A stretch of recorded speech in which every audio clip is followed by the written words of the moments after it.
Chapter 30 Probability Exercise 30.3 Example number 14. A coin is tossed twice and the four possible outcomes are assumed to be equally likely. If A is the event, both head and tail have appeared, and B be the event, at most one tail is observed. Find PA, PB, PA by B and B by A. देखो हम आस्ता आस्ता पढ़ेंगे और समझते जाएंगे. अ coin is toss twice. एक coin को दो बार टॉस करना है तो उसकी प्रोबेबिलिटी क्या हो सकती है? या दोनों हेड होंगे या हेड टेल होगा. प्रोबेबिलिटी नहीं, सैंपल स्पेस. टेल हेड होगा या टेल टेल होगा.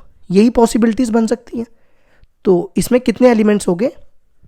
1 2 3 4. एन एस मतलब number of elements in s. अब आगे देखो क्या कहता है. And the four possible outcomes are assume to be equally likely. वो हमने लिख दी फोर पॉसिबल आउटकम्स. अब ए देखो क्या दिया हुआ है, बोथ हेड एंड टेल. मतलब हमें वो लेने हैं जिनमें दोनों में हेड और टेल होगा. ठीक है, तो हेड टेल इसमें है और टेल हेड. अब आ जाओ बी पे. बी देखो क्या दिया है, B be the event at most one tail is observed. मतलब मैक्सिमम वन होना चाहिए. Maximum one. वन से कम भी होगा तो भी चलेगा.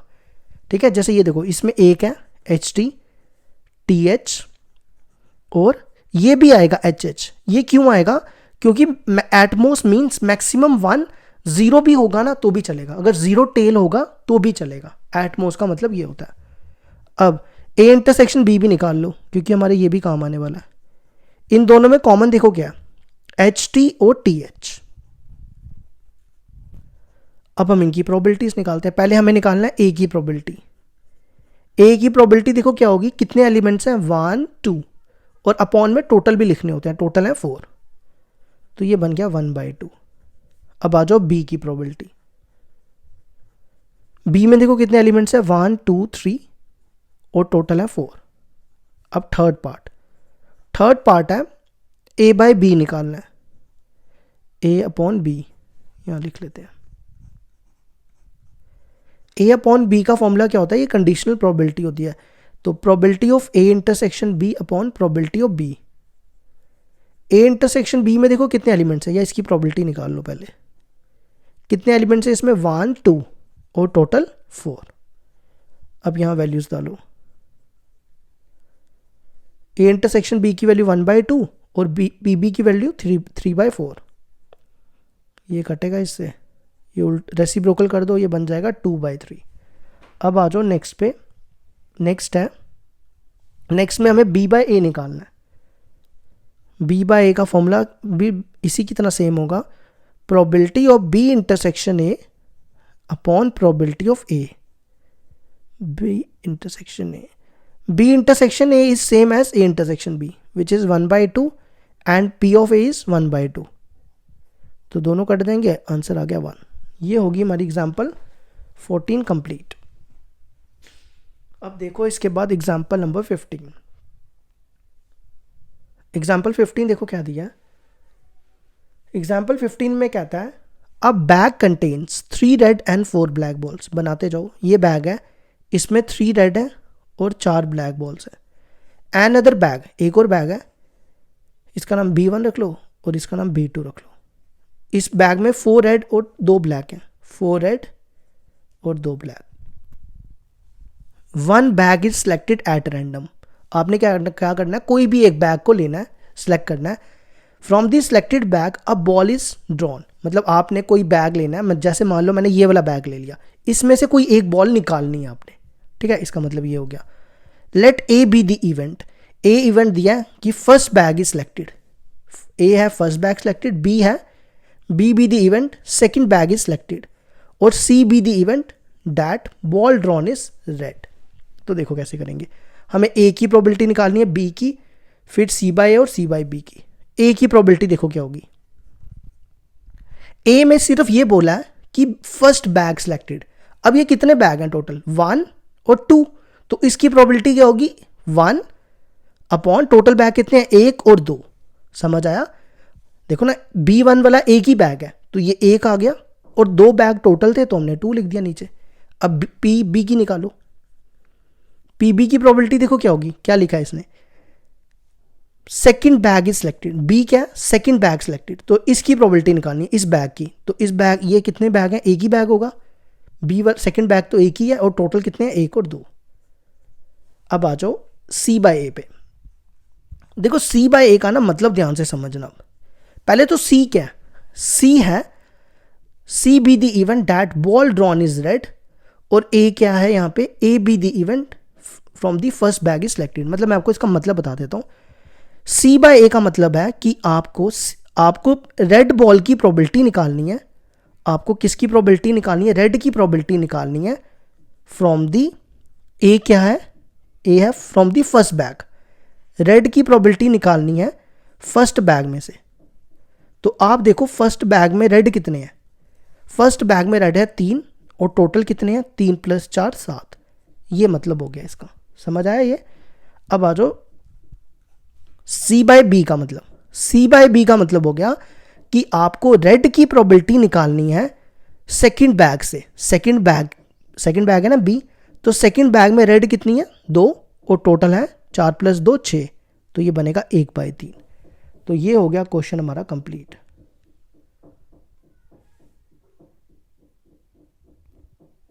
नेक्स्ट क्वेश्चन देखो, क्वेश्चन नंबर 16। क्वेश्चन नंबर 16 देखो क्या दिया हुआ है, a coin is toss then a dice is thrown. कहता है एक कॉइन तभी टॉस करना है जब आप एक कॉइन टॉस किया, उसके बाद आपको डाइस टॉस करना है।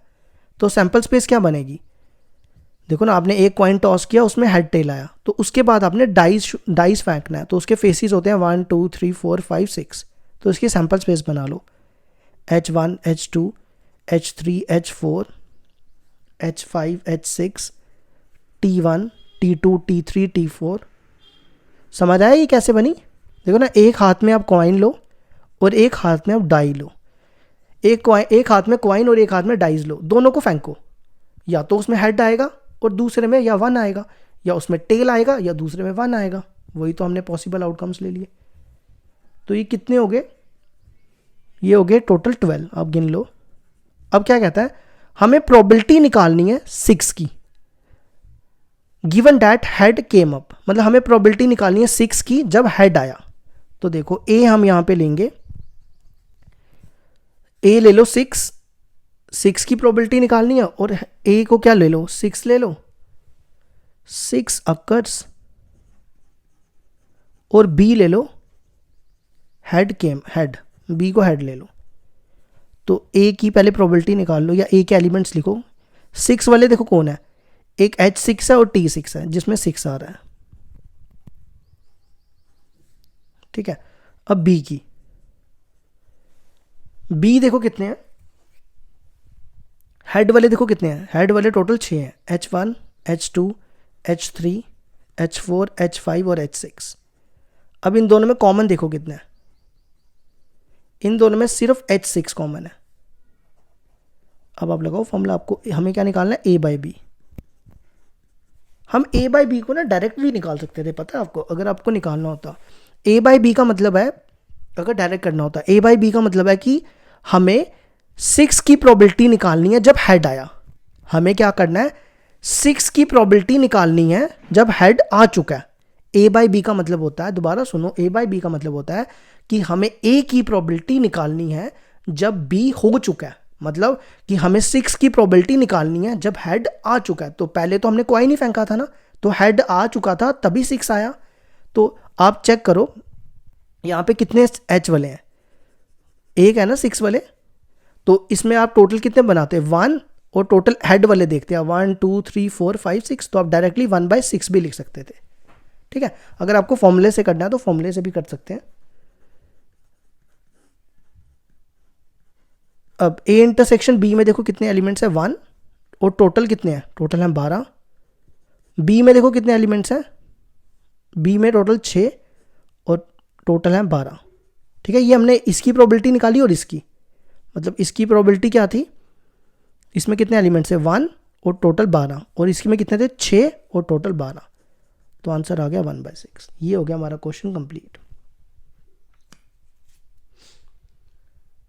नेक्स्ट क्वेश्चन है, बड़ा इंटरेस्टिंग क्वेश्चन है, मतलब अच्छा क्वेश्चन है, बाकी तो अभी तक हम बोर ही हो रहे हैं कम से कम, कब से सेम क्वेश्चन कर करके। अब एग्जाम्पल 17 देखो क्या दिया है। A committee of 4 students is selected at random from a group consisting of 8 boys and 4 girls. मतलब क्वेश्चन ये है, हमारे पास टोटल 8 लड़के हैं और 4 लड़की हैं। हमें क्या करना है, इनमें से एक कमेटी बनानी है 4 स्टूडेंट्स की। कितने की? 4 स्टूडेंट्स की। मतलब ऐसा करना है कि टोटल कितने हैं आपके पास? टोटल हैं 12 में से आपको कोई 4 स्टूडेंट सेलेक्ट करने हैं, चाहे वो लड़के भी हो सकते हैं लड़कियां भी हो सकती हैं। अब कंडीशन देखो क्या दी है, given that there is at least 1 girl in the committee. कहता है कि जो आपके पास 4 स्टूडेंट की कमेटी है उसमें कम से कम एक लड़की तो होनी चाहिए। अब कम से कम एक का मतलब हो गया कि एक भी हो सकती है, 2 भी हो सकती है, 3 भी हो सकती है और चारों भी लड़कियां हो सकती हैं। ये कंडीशन है। अब आगे देखो, calculate the probability that there are exactly 2 girls in the committee. मतलब अब देखो, या तो एक लड़की होगी इसमें, या 2 लड़की होंगी, या 3 लड़की होंगी, या चारों लड़की होंगी, है ना। तो इसने कहा है कि हमें प्रोबेबिलिटी निकालो कि उसमें 2 लड़कियों की प्रोबेबिलिटी निकालनी है, एग्जैक्टली 2 गर्ल्स वाली प्रोबेबिलिटी निकालनी है। तो देखो कैसे करेंगे। सबसे पहले ए लेंगे। ए उसको लेना है जिसकी प्रोबेबिलिटी निकालनी है। प्रोबेबिलिटी निकालनी है हमें एग्जैक्टली 2 गर्ल्स, तो उसको ए ले लेते हैं, एग्जैक्टली 2 गर्ल्स। और बी की प्रोबेबिलिटी देखो, बी क्या होगा? बी होगा at least 1 girl, at least 1 girl. At least 1 girl means कि एक लड़की भी हो सकती है, ये मैं आपके लिए रफ में लिख देता हूँ। 1 गर्ल या तो एक हो सकती है, या 2 गर्ल्स, 3 भी हो सकती हैं 3 गर्ल, या 4 भी हो सकती हैं 4 गर्ल्स। ये बी का मतलब हो गया, ठीक है। तो अब हम क्या करते हैं, पहले हम ए की प्रोबेबिलिटी निकालते हैं। देखो आपको ना टोटल 4 स्टूडेंट सेलेक्ट करने हैं, ये ध्यान देना। कितने स्टूडेंट सेलेक्ट करने हैं? 4, ठीक है। आपको कितने लोग लेने हैं? 4 लोग लेने हैं, ठीक है। अब यहां पे 2 लड़कियां लेनी हैं। 4 लोग हैं, 4 में से 2 लड़कियां लेनी हैं, तो 2 लड़के ही लोगे ना, है ना। अब लड़कियां कितनी हैं? टोटल 4, 4 में से आपने 2 ले ली, तो बना, उसको कैसे लिखते हैं? 4 में से 2 ली, उसको लिखते हैं 4C2। सी होता है कॉम्बिनेशन, ये आपने 11th में पढ़ा है। मतलब आपने 4 में से 2 लड़कियां ले ली, इसका मतलब ये हो गया इनटू। लेकिन हमें टोटल 4 स्टूडेंट लेने हैं, अभी हमने 2 ही ली हैं। अब दो लेने हैं, वो 2 कहां से लोगे? लड़कों में से लोगे, तो बनेगा 8 में से आपने 2 लड़के ले लिए, 8C2। और अपॉन में प्रोबेबिलिटी में टोटल भी आता है ना, टोटल कितने हैं? 8 + 4 12, और 12 में से भी आपको कितने लोग लेने हैं? 4, तो 12C4, ठीक है। सॉल्व बाद में करते हैं इसको। अब आ जाओ बी पे। देखो बी में क्या करना है हमें, बी में एक लड़की की प्रोबेबिलिटी निकालनी है, फिर 2 की, फिर 3 की, फिर 4 की। और ये काफ़ी लेंथी काम है करना। जैसे देखो ना, अभी 2 गर्ल्स की निकाली तो ये इतना आ गया। 1 गर्ल की निकालेंगे तो यहाँ पे लिखेंगे 1 और यहाँ लिखेंगे 3। 3 गर्ल की निकालेंगे तो यहाँ लिखेंगे 3, यहाँ लिखेंगे 1। 4 गर्ल की निकालेंगे 4 और 1, ये काफ़ी लेंथी हो जाएगा। तो हम इसका कॉम्प्लीमेंट लेंगे। हम इसका क्या लेंगे? कॉम्प्लीमेंट। कॉम्प्लीमेंट मतलब कि हम मानेंगे कि कोई भी लड़की नहीं है, नो गर्ल, ठीक है। इसमें 1 गर्ल, 2 गर्ल, 3 गर्ल, 4 गर्ल आ रही है, तो हम यहां पे लेंगे इसका कॉम्प्लीमेंट। 1 माइनस, कॉम्प्लीमेंट कैसे लिया जाता है? 1 minus probability of no girl, ठीक है। देखो 1 माइनस क्यों आया? आपने ये पढ़ा ना, probability of A equal to 1 minus not A, 10th में पढ़ा था ना, तो ये वैसे आता है, ठीक है। अब नो गर्ल, कोई भी लड़की नहीं होगी, तो सारे लड़के ही होंगे। तो सारे लड़के कितने हैं? 8। 8 में से कितने लेने हैं? 8 में से आपको 4 लेने हैं। और टोटल कितने थे? 12। 12 में से भी 4 लेने हैं, ठीक है। सॉल्व बाद में करते हैं इसको, या करना है तो कर लो, एलसीएम ले लो इसका। ये बनेगा 12C4 माइनस 8C4, इसको यहीं छोड़ दो अभी। अब आ जाओ इंटरसेक्शन में, ए इंटरसेक्शन बी, क्योंकि हमें इंटरसेक्शन भी चाहिए। अब ए और बी में देखो क्या कॉमन है। ए में था एग्जैक्टली 2 गर्ल, बी में था 1 गर्ल, 2 गर्ल, 3 गर्ल, 4 गर्ल। तो कॉमन क्या हुआ? कॉमन 2 गर्ल वाला हुआ। दोनों में 2 गर्ल आ रहे हैं, तो एग्जैक्टली 2 गर्ल वाला कॉमन हुआ। तो 2 गर्ल्स वाली प्रोबेबिलिटी क्या होगी, वो हमने यही निकाली हुई है, ये देखो, है ना। अब यही सेम यहाँ लिख दो, 4C2 into 8C2 upon 12C4, 2 girl आई कॉमन, ठीक है। अब हमें निकालना है A by B. A by B की प्रोबेबिलिटी देखो क्या होगी, ए ये इसका फॉर्मूला लगाओ पहले, A intersection B upon probability of B। A intersection B यही लिख दो same, 4C2 into 8C2 upon 12C4, और प्रोबेबिलिटी ऑफ B ये लिख दो, 12C4 minus 8C4 upon 12C4, ये हो रही है कैंसिल। अब देखो 4C2 को कैसे सॉल्व करते हैं, आपने ये फॉर्मूला पढ़ा ना, NCR, n factorial n minus r factorial into r factorial. इस फॉर्मूले से आप किसी की भी वैल्यू सॉल्व कर सकते हो। सबसे पहले 4C2 सॉल्व करो। देखो 4C2 क्या होगा, n की जगह 4, r की जगह 2, n की जगह 4, 4 फैक्टोरियल, 4 माइनस 2, 2 फैक्टोरियल, और फिर r फैक्टोरियल, r है 2 फैक्टोरियल, यहाँ लिखो 4 फैक्टोरियल 2 फैक्टोरियल 2 फैक्टोरियल।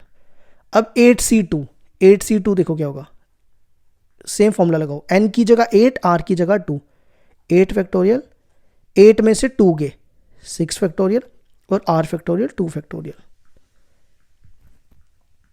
और फिर ऐसी अपॉन में 12C4, 12C4 का फॉर्मूला लगाओ, सेम ऐसी 12 फैक्टोरियल, 12 में से 4 गए 8 फैक्टोरियल और 4 फैक्टोरियल, फिर 8C4 का 8 फैक्टोरियल, 8 में से 4 गए 4, 4 फैक्टोरियल, ठीक है। अब थोड़ा सा और सॉल्व कर देता हूँ, कर लोगे इसको सॉल्व या नहीं, चलो थोड़ा सा कर देता हूँ। 4 3, इसको खोलो 4 फैक्टोरियल को, 4 3 2 1, ठीक है।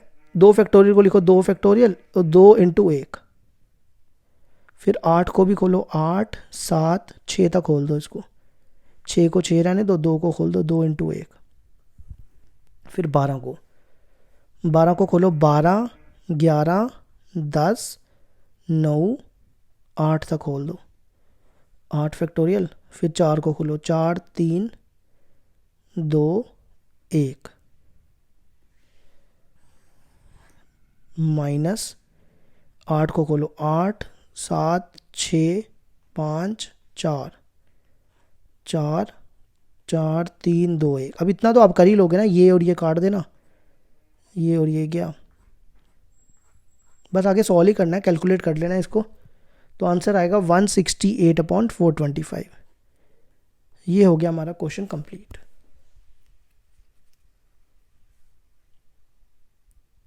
क्वेश्चन नंबर 18 देखो क्या दिया है, 2 coins are tossed, what is the probability of coming up 2 heads if it is known that at least 1 head comes up। मतलब एक एक करके स्टेप समझते हैं, ठीक है। पहले है 2 coins are tossed, पहले यहां तक समझो, सैंपल स्पेस बनाओ, HH HT TH और TT, तो कितने एलिमेंट्स हो गए 4।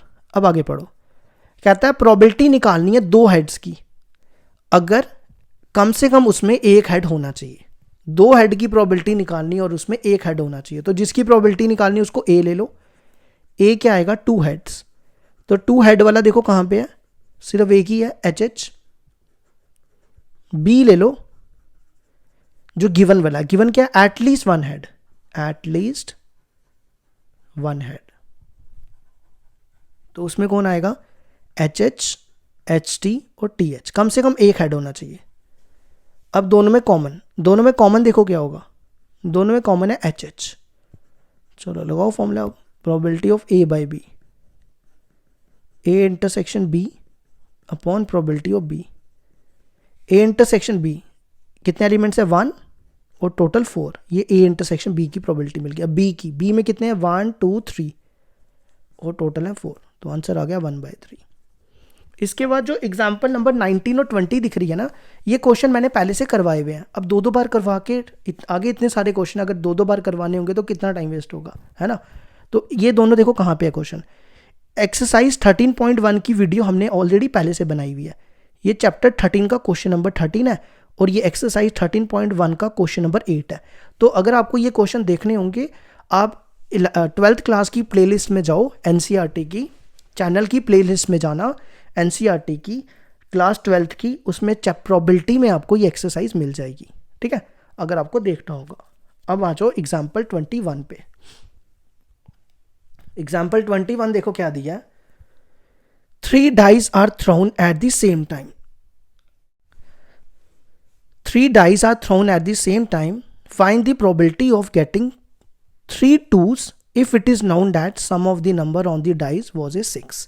देखो क्वेश्चन ये कहता है, पहले तो यहां तक समझते हैं फिर आगे जाएंगे। 3 डाइस है, 3 डाइस की सैंपल स्पेस क्या बनेगी, 1 1 1 1 1 2 अप टू सो ऑन 6 6। ठीक है, कितने एलिमेंट्स हैं आएंगे इसमें, डाइस का फॉर्मूला होता है 6 की पावर n, तो यहाँ पे कितने 3 है, तो 6 की पावर 3 हो गया 216। अब आगे पढ़ो, find the probability of getting 3 टूस। आपको क्या लेना है, प्रोबेबिलिटी निकालनी है 3 टूस की, लेकिन उन तीनों का सम कितना होना चाहिए 6। ठीक है, आपको 3 टूस की प्रोबेबिलिटी निकालनी है और उन तीनों का सम 6 होना चाहिए। तो देखो कैसे करेंगे, सबसे पहले ए लो, ए क्या लेंगे 3 टूस, 3 टूस, वो कौन सा केस होगा जिसमें 3 टूस आएंगे, 2 2 2। ठीक है, अब बी लेते हैं, बी लेंगे सम 6, सम कितना होना चाहिए 6। तो सम देखो आपको वो सारे लेने हैं जिनका सम 6 आना चाहिए।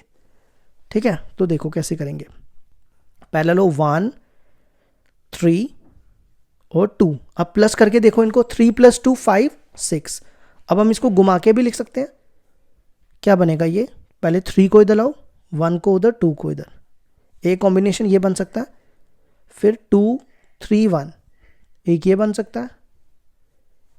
ठीक है, और कौन सा बन सकता है, अगर 3 की पोजीशन चेंज, 3 को स्टार्टिंग में लाए हम, 3 की पोजीशन हमने, हाँ 3 को एंड में ले जाओ, 1 2 3 ये भी बन सकता है।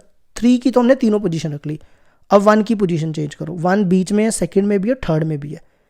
2 की पोजीशन देखो, हाँ 2 भी बीच में भी है, तो ये तो सारे आ गए ना। अब आगे चलते हैं, और तो कोई नहीं बनेगा ना, 1 2 1 सेकेंड रुको, और की ट्राई करते हैं। 2 3 1 लिखा है हमने, 2 3 1 भी लिखा है, 1 3 2 वो भी लिखा है, 2 1 3 2 1 3 नहीं लिखा है। ठीक है, और कोई कॉम्बिनेशन बन सकता है, 3 1 2 लिखा है हमने, 3 1 2 3 1 2 लिखा है, उसके बाद 3 2 1 3 2 1 3 2 1 3 2 1 नहीं लिखा है। देख लेना सारे डिफरेंट ही होने चाहिए। ठीक है, ये कितने आ गए, 6 फेसेस आ गए, इतने ही बनेंगे इसके। अब आ जाओ 6 का सम कब आता है, ये 1 + 3 + 2 6 होगा। अब 1 4 1 कितने हो गए, 4 + 1 5 5 + 1 6। अब इसको घुमाओ, 4 की पोजीशन चेंज करो, 4 1 1, फिर 4 को लास्ट में ले आओ, और लास्ट कौन सा बनेगा, 2 2 2 यही बनेगा। ठीक है, अब दोनों में कॉमन निकालो, कॉमन सिर्फ इसमें 2 2 होगा। अब हमें a/b निकालना है, लगाओ इसमें formula, probability of a intersection b upon probability of b। देखो जब भी इफ इट इज नोन लिखा हो ना, तो समझ जाओ कि a/b निकालना है। a इंटरसेक्शन b में एक ही एलिमेंट है और टोटल है 216। b में देखो कितने हैं, 1 2 3 4 5 6 7 8 9 10 और टोटल है 216, तो आंसर आएगा 1/10। ये हो गया हमारा 21 भी कंप्लीट।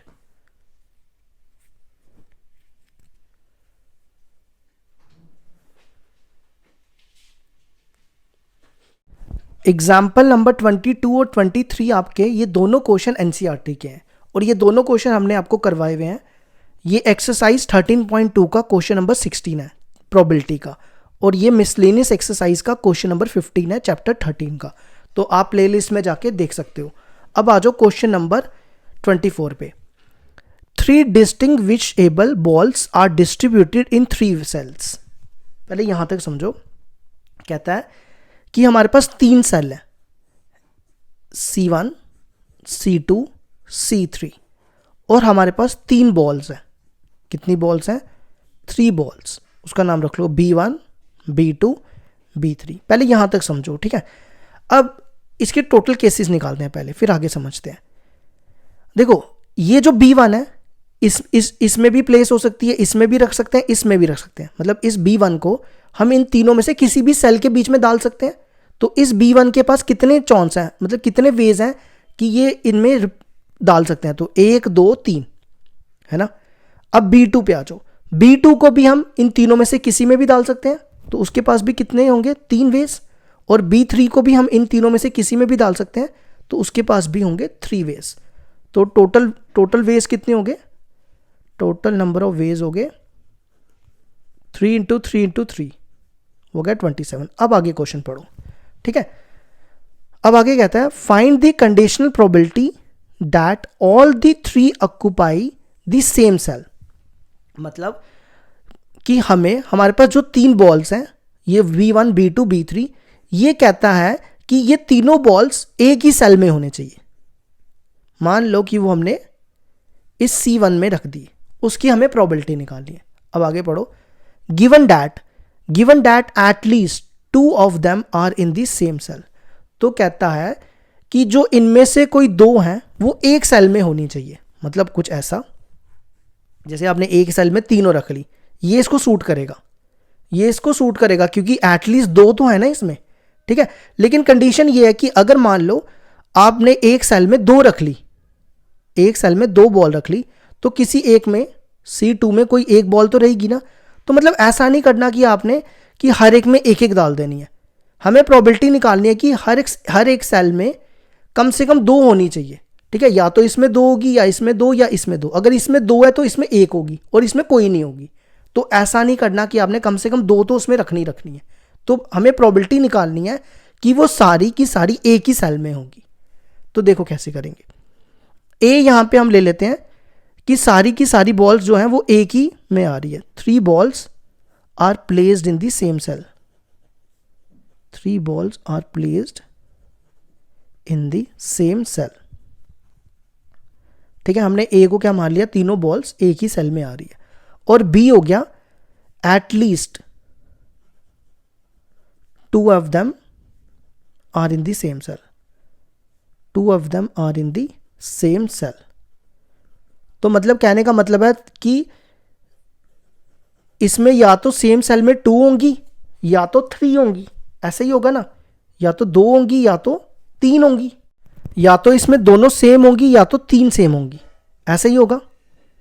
समझ आई मेरी बात। जैसे इसमें तीनों बॉल्स एक ही सेल के अंदर आएंगी, तो इस केस में या तो 2 बॉल एक केस में आएंगी, या जैसे ये देखो, या तो तीनों आएंगी या तो किसी एक सेल में 2 होंगी। यही 2 केसेस बन सकते हैं, ठीक है। तो दोनों में कॉमन देखो क्या होगा, दोनों में कॉमन कौन सा वाला होगा, देखो 3 वाला दोनों में आ रहा है, तो 3 बॉल वाला दोनों में कॉमन होगा, ठीक है। तो अब हम इनकी प्रोबेबिलिटी निकालते हैं। पहले A बाई बी की निकाल। A बाई बी का क्या फॉर्मूला होता है, हमें कंडीशनल प्रोबेबिलिटी निकालनी है। अब सबसे पहले A इंटरसेक्शन B की प्रोबेबिलिटी निकालो। देखो अगर एक सेल में A इंटरसेक्शन B है, तीनों बॉल्स एक ही सेल में आई, अगर तीनों बॉल्स एक ही सेल में आती हैं तो उसकी प्रोबेबिलिटी क्या होगी। अब देखो बॉल्स कितनी है, 1 2 3, और वो तीनों एक ही सेल में आई है, तो 3C1 अपॉन टोटल कितनी थी 27। 3C1 is 3 upon 27। इसको ऐसे ही रहने देते हैं। अब हमें चाहिए B की प्रोबेबिलिटी। देखो B की प्रोबेबिलिटी कैसे निकालेंगे, B की प्रोबेबिलिटी या तो हमें 2 की निकालनी पड़ेगी या तो 3 की निकालनी पड़ेगी, है ना, या तो 2 की या तो 3 की। तो देखो कैसे निकालेंगे, हम क्या करेंगे, थोड़ा सा ना लेंथी हो जाएगा ये करना, थोड़ा समझना भी मुश्किल हो जाएगा। हम इसका कॉम्प्लीमेंट ले लेते हैं। हम मान के चलते हैं कि जो ये कहता है कि या तो 2 बॉल्स एक में आनी चाहिए या तो तीनों बॉल्स एक में आनी चाहिए। हम कहते हैं कि तीनों सेल में एक एक बॉल आनी चाहिए, वो उसका कॉम्प्लीमेंट हो जाएगा। तो हम यहां पे लेते हैं 1 माइनस ऑल बॉल्स,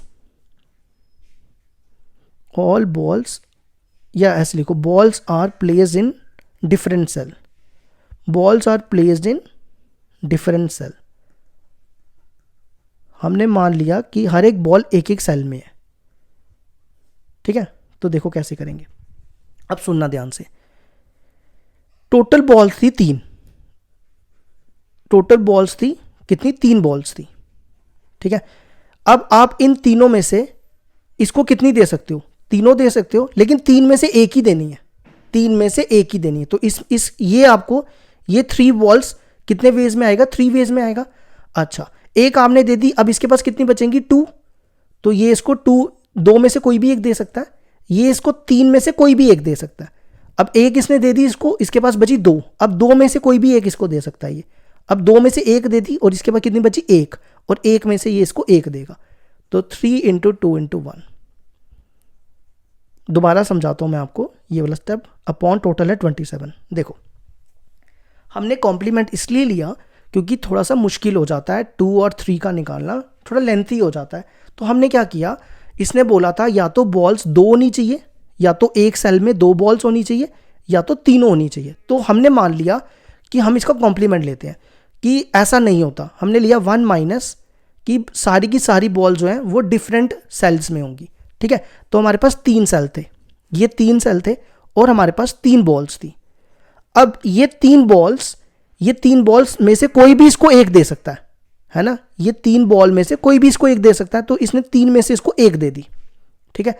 अब इसके पास कितनी बची 2, तो ये 2 बॉल में से इसको कोई भी एक दे सकता है, दे दी, और इसके पास बची 1, अब 1 में से ये इसको कोई भी दे सकता है, तो 3 × 2 × 1 कर दिया हमने, ठीक है। अब इसकी वैल्यूज यहां लिखो, इसको सॉल्व करो। 27 में से 6 गए, 21/26, 27। अब इसकी वैल्यू ए इंटरसेक्शन बी की वैल्यू 3/27,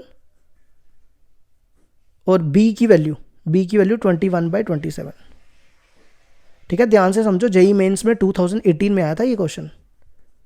3/21, तो ये कटेगा 1/7 आंसर।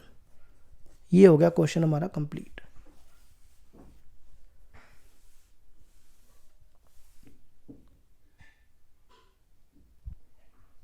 इसके बाद जो नेक्स्ट क्वेश्चन है, एग्जाम्पल 25 और 26, ये भी हमने आपको करवाई हुई है। तो अब हम आपको 2 बार तो करवाएंगे नहीं ना, तो ये आप देख लेना प्लेलिस्ट में जाके, ये क्वेश्चन करवाया हुआ है हमने। ये आपकी एक्सरसाइज 13.5 की एनसीईआरटी की एग्जाम्पल नंबर 7 है, चैप्टर 13 की, और ये चैप्टर 13 का क्वेश्चन नंबर 16 है, एक्सरसाइज 13.1 में। अगर आपको ये क्वेश्चन देखने होंगे तो आप प्ले लिस्ट में जाके प्रोबेबिलिटी चैप्टर में से, क्लास 12th में से आप ये चैप्टर देख सकते हो।